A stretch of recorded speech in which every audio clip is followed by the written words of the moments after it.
तर जय महाराष्ट्र मित्रांनो, जेवढे पण इथे तुम्हाला वस्तू दिसत आहे त्या वस्तूपैकी पाणी सोडून बाकी हे वस्तू काहीच कामाची नाही।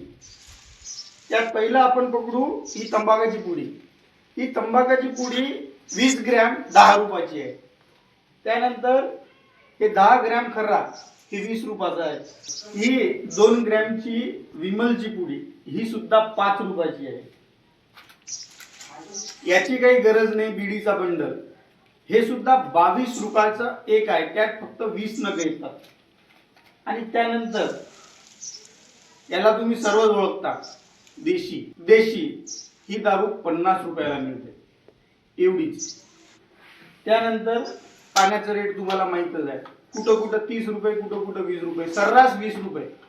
आपल्या जीवनात या वस्तूची काहीच किंमत नाही आहे आणि याची काहीच गरज नाही आहे, तरी याचे भाव खूप आहेत आणि आपला शेतकरी राबतो शेतात तरी त्याच्या मालाला भाव नाही मिळत आहे।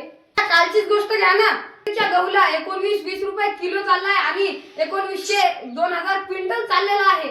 या वस्तूंची काही गरज नसताना हे बनवणारे करोडपती आणि संपूर्ण जगाला अन्न पुरवणारा माझा शेतकरी हा कर्जात, हे कोणतं न्याय आहे? जरा या गोष्टीवर विचार करा।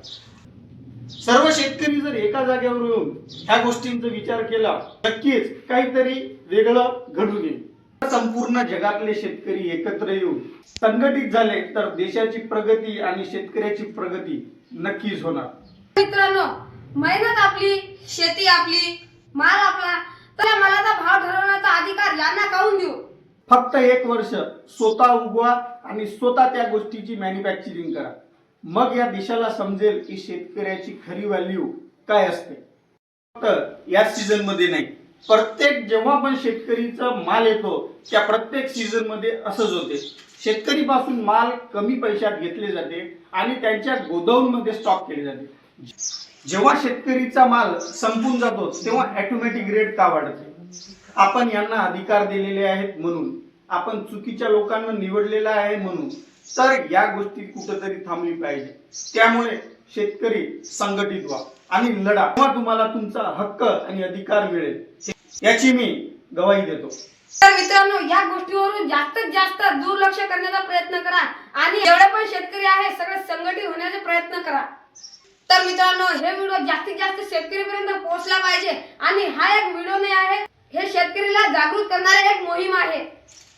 तर मित्रांनो, ह्या गोष्टीकडे लक्ष द्या। जय महाराष्ट्र।